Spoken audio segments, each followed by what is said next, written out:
ሰላሙ አለይኩም ወረህመቱላሂ ወበረካቱ። መጅኑኑ ለይላ ክፍል 3። መጅኑኑ ለይላ በአረቦች የሥነ ጽሑፍና የሥነ ቃል ታሪክ ትልቅ ቦታ ያለው ታሪክ ነው።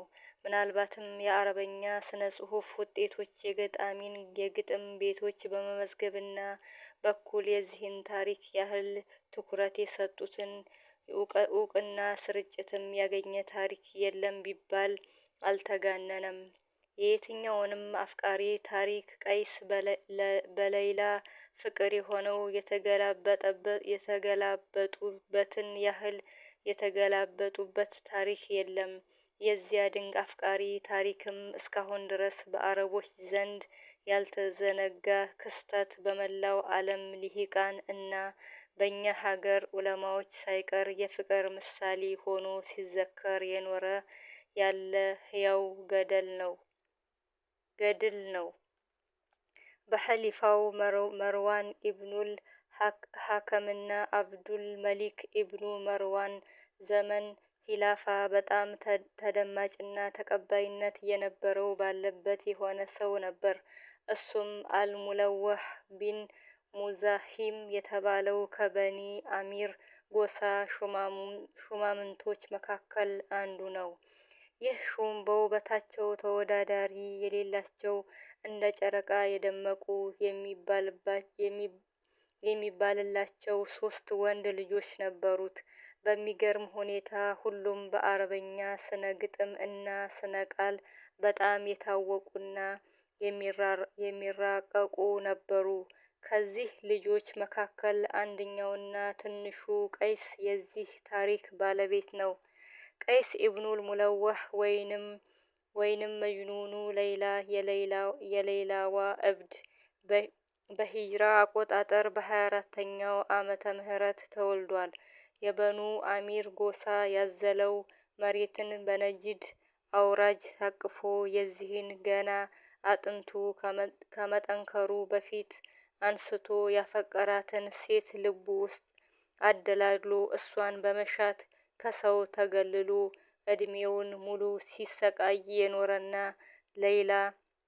ለለይላ የተሰበረ ልቡን በለይላ መጠገን ሳይችል በረሃ ለበረሃ ብቻውን ሲንከራተት ኖሮ በ68ኛው ዓመተ ምህረት ሂጅራ በተወለደ በ44ኛ ዓመቱ በኮረብታዎች መሃል የገናን ፍቅር ሰማዕት ሆኖ ሞቶ የተገኘ ወጣት ታሪክ በቀዳሚው ሂጅራዊ ክፍለ ዘመን መገባደጃ ላይ በይፋ አስተናግዷል።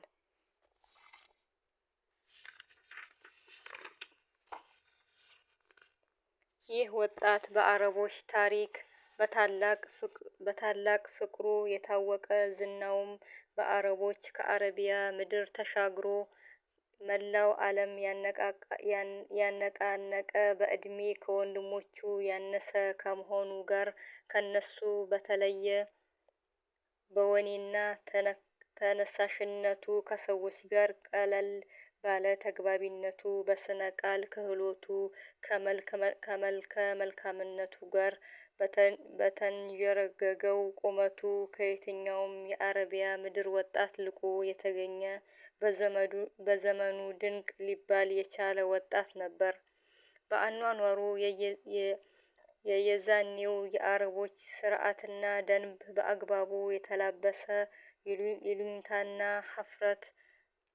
ሀፍረቱ እርጋታና ተግባብቶ ነገር አገነዛዘቡና በሳልነቱ በከዋክብት መሃል እንደፈነደቀች ጨረቃ ደምቆ የታየለት ነበር።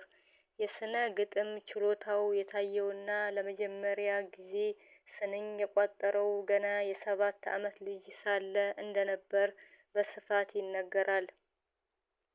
በእነዚህና መሰል ድንቅ ባህሪያቱ የተነሳም በአባቱ ዘንድ ቅርብና የተለየ ፍቅር ይሰጠው የነበረ ወጣትም ጭምር ነው። የቀይስ ተወዳጅና ልክ አልፎ ያፈቀራት ልቡ በሷ ፍቅር ተኮማትሮ የማቀቀላት እልፍ ያለፈ ዘመን ተሻጋሪ ቅኔዎችን ስለ ፍቅሯ የተቀኘላት እድሜውን በሙሉ ለሷ የሰዋላት ፍቅረኛው ሌይላ ቢንት መህዲ የተሰኘች በተፈጥሮዋ በቁመቷ አጠር ያለች የደስደስ ያላት ቀይ ኮረዳ ስትሆን በቀኝ ጉንጯ ላይ ምልክት ያላት አንደበተ ርቱዕ እመቤትም ጭምር የዘር ሐረግ ከቀይስ ጋር አያታቸው ከዕብ ኢብኑ ረቢዕ ላይ ይገናኛል። በአረቦች ዘንድ ትልቅ ቦታ በሚሰጠው ቅጽል መጠሪያ ኩንያ ስሟ ደግሞ ማሊክ ትሰኝ ነበር። የቀይስ የሌይላ ፍቅር ከአንገታቸው ጋር አብሮ አድጎና ደርጅቶ ስቃያቸው ከጀመረ በኋላ እስከ ህልፈታቸው ያለው ታሪክ በሰነዶችም በአፈ ታሪክም ተመሳሳይና አንድ አይነት ሆኖ የመጣ ቢሆንም ስለ ሁለቱ ፍቅር አጀማመርና ትውውቅ ግን ከፊል የታሪክ ምሁራን ከብዙሃኑ የተለየ ታሪክ አስነብበዋል። ይህ የጥቂቶች እሳቤም ቀይስ ሌይላን ያፈቀራት በአንድ አጋጣሚ ተገናኝተው ነው እንጂ አብረው ያደጉ የወንድማማች ልጆች አይደሉም ይላሉ። ይህ እሳቤ በብዙሃኑ የተተቸና መረጃዎች ቀርበውበት ውድቅም የተደረገ ቢሆንም ሊቃውንቱ ሁለቱ ፍቅረኞች ተዋውቀውበት ያሉት ታሪክ ትቶ ላለማለፍ እንደነገሩ ከዚህ በታች አስፍረዋል። በአንድ ቀን ቀይስ እንዲህ ለመዝናናት አየር ለመውሰድ ውብ ልብስ ተጎናጽፎ ግመሉን ተፈናጦ በየጎዳናው ይንቀሳቀስ ነበር። ታዲያ በድንገት ኮረብታማ አካባቢ ላይ ሲደርስ ስብስብ ብለው የሚጫወቱ ልጃገረዶችን ተመለከተና ትኩረቱን ሳቡት። አስከትሎም ወደ ኮረዳዎቹ ተጠግቶ ሰላምታ ሰጣቸው። ቀጥሎም በጥልቅ የቋንቋ ልቀትና የተባ አንደበት አንዳንድ ወጎችን አወጋቸው። ይህ የቀይስ የቋንቋ ብቃትና ወግ አዋቂነት ደግሞ ልጃገረዶቹን አስደመማቸው። ከመደነቃቸውም ብዛት ይበልጥ እንዲያወጋቸው ስለፈለጉ ከነሱ ጋር እንዲቀመጥ ጋበዙት። ታዲያ ከነዚህ ልጃገረዶች ውስጥ ሌይላ አንዷ ነበረች። ቀይስ ከልጃገረዶቹ ጋር ተቀምጦ አይኑን ወዲያና ወዲያ እያዟዟረ እያወጋቸው ሳለ በድንገት እይታው አንገቷ ደፍታ ታዳምጥ የነበረችውና ግርምቷ አስገድዶት ቀና ወዳለች ሌይላ ላይ አተኩሮ ቀረ። ልቡ ሲደርስ ተሰማው፣ ሰውነቱ ተላወሰ። አዲስ እና የማያውቀው ስሜት ወረረው። ምን እየሆነ እንደሆነ ራሱም አያውቅም። ወሬውም ተቋረጠ። አሰፍስፈው አይኑን እያዩ ያደምጡት የነበሩት ኮረዳዎች እየሆነ ያለውን እያዩ ነበርና ከገባበት ጥልቅ ተመስጦ ጎሸም አድርገውት አስወጡት። ከአፍታ ዝምታ በኋላ በሆነው ሁሉ እንደማፈር ብሎ ነገሩን ለማስረሳት በዛውም አይቶ የፈዘዘባትን ጉብል ለማውራት በመሻት የሚበላ ይኖራችሁ ይሆን ብሎ ጥያቄውን ለሌይላ ሰነዘረላት። እሷም ቀልጠፍ ብላ አረ የለንም መልካሙ ሰው ስትል በትህትና መለሰችለት። ያኔ ቀይስ ብድግ ብሎ የበረሃ መርከቡን ገመና ከታቹን ጓዝ መዘዝ ተሸካሚውን ከንብረቶቹ ለይቶ የሚወዳትን ግመሉን ሰገባው ውስጥ ሊማርት የቃጣውን ሰይፉን መዝዞ ለምንና በምን ተገፍቶ እንደሚያደርገው ሳያውቅ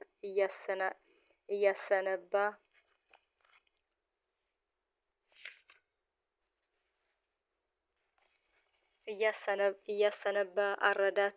ወዲያውኑ እዛው አካባቢ ደረቅ ጭራሮ ሰብስቦ እሳትም ማቀጣጠል ጀመረ።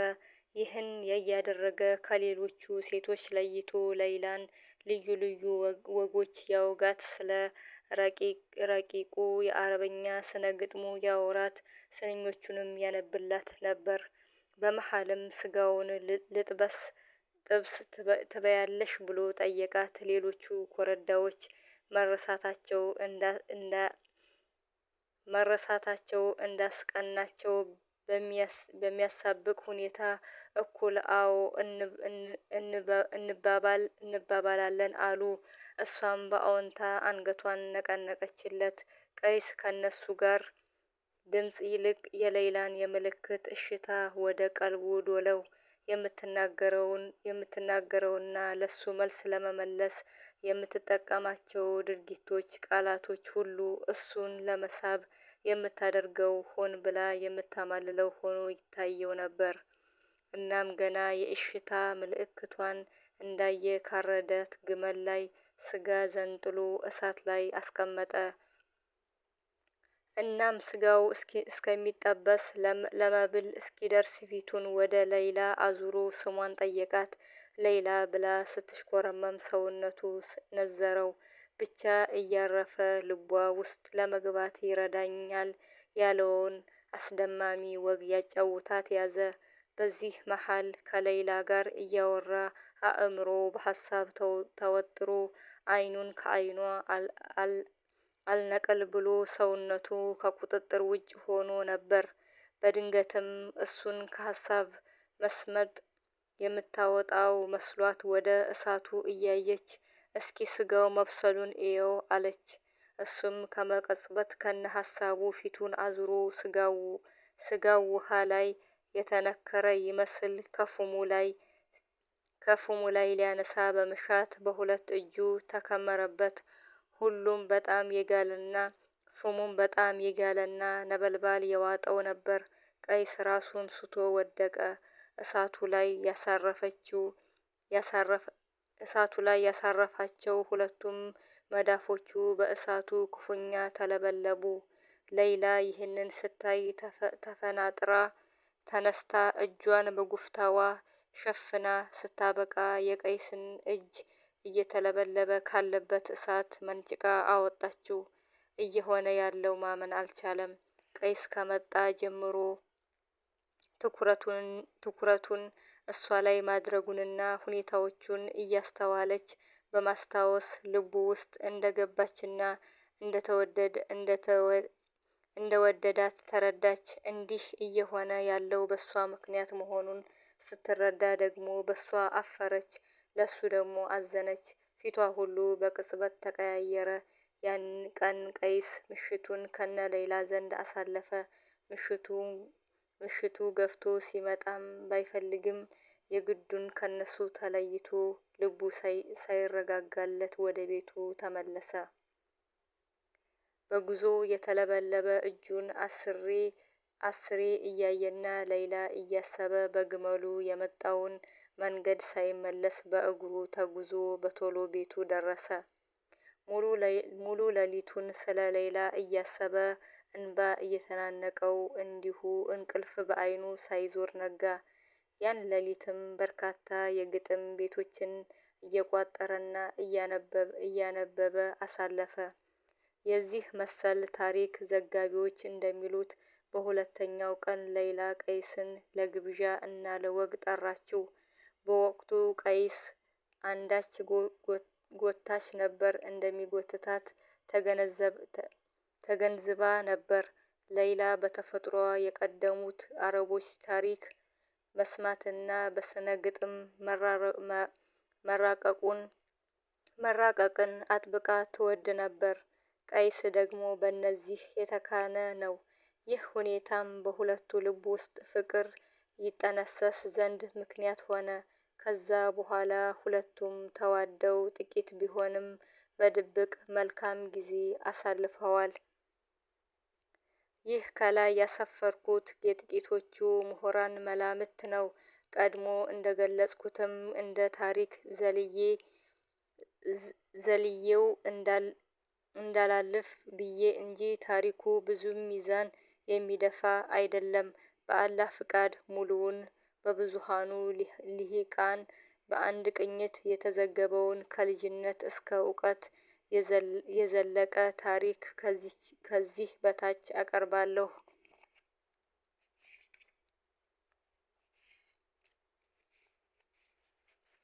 ውዴታ ከሆነ የእውነት የምር እንደ ሌይላ መጅኑን አታብድም ነበር። ሀያቱን ይፈጃል ሲሄድ ዱር ለዱር።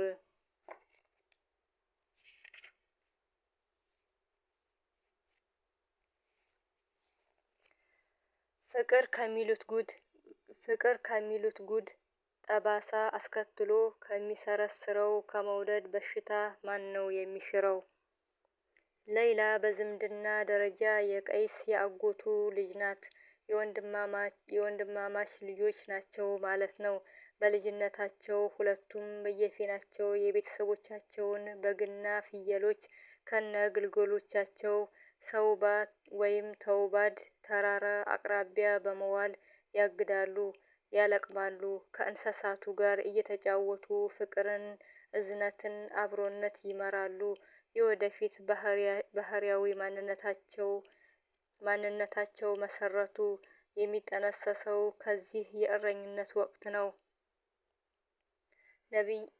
ነቢያቶች አንዲት ሀፍረተ የምታመጣ ወንጀል የማይሰሩ ጥብቅና ውሸት ለቀልድም የማይዋሹ እውነተኞች በመጥፎ ባህሪ የማይገለጹ የመልካም ስነ ምግባር አምባዎች ከመላእክት ሳይቀር የተላቁ ቅዱሳን ቢሆኑም የሰው ልጅ እንደመሆናቸው ፍየል ጠብቀው እንደውም የኛ ነቢይ በግና ፍየል ያልጠበቀ በእረኝነት ያልተሰማራ አንድም ነቢይ የለ ሲሉ ተደምጠዋል። በፍየልና በግ ማገድ በእረኝነት የስራ መስክ ውስጥ በርካታ ፋይዳዎች ይገኛሉ። ለዚህም ነው አረቦቹ ከተቀየሩት ሀገራት በበለጠ ለእረኝነት ትልቅ ቦታ ይሰጡ የነበረው። አረቦቹ ለእረኝነት ትልቅ ቦታ የሚሰጡት ልጆች ከእረኝነት ውስጥ በርካታ የህይወት ትምህርት ይቀስማሉ ብለው ስለሚያምኑ ነው። ህፃናቱ በእረኝነቱ ውስጥ እንስሳቱን ከመመገባቸውና ከአውሬ ከመከላከላቸው በተጨማሪ ከእነርሱ ጋር በሚኖራቸው ውሎ በርካታ መሰረታዊ ትምህርቶችን ይማራሉ። በልጅነት እረኛ የነበረና ያልነበረ ሰው በኋላ አድጎ በአኳኋኑ ይለያል ይላሉ ጥናት ያደረገው ልሂቃን። እረኝነት የአማና ጠባቂነት የሀላፊነት ሹመት ነው። ለራስ ሳይሆን ለመንጋ መኖር ሁለንተናን በሰሩ ላሉት አካላት ማዋል። የፍየልና የበግ መንጋ የሚያግድ እረኛ ሀገርንና ህዝብን በሚያስተዳድር የሀላፊነት መንበር ላይ ባለ ሰው ይመሳሰላል። ይህም ማለት ሀገርንና ህዝብን የሚመራ ሰው በእረኛ ይመሳሰላል ማለት ነው።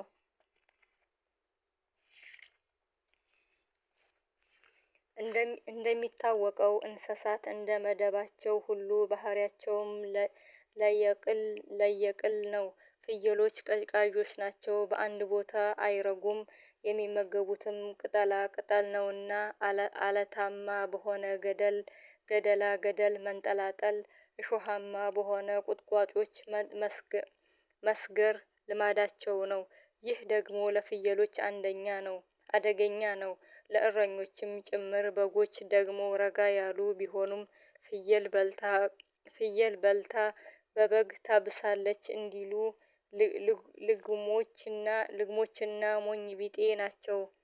በጥቅሉ ደግሞ አካል ጉዳተኛ ልግመኛ አንድ ግጦሽ ቦታ ላይ ከጸና የማይነቃነቅ ግትር ከመንጋ እየተነጠለ ርቆ በመሄድ ለመመለስ የሚያዳግትና ሌላም አይነት ባህሪ ያላቸው እንስሳቶች በአንድ መንጋ ውስጥ ይካተታሉ። ታዲያ እረኛ እነዚያ ሁሉ የተለያዩ ድንቅ ባህሪያት ቀስ በቀስ እየተሟሟቀና ትዕግስትን እየተላመደ ይሄዳሉ።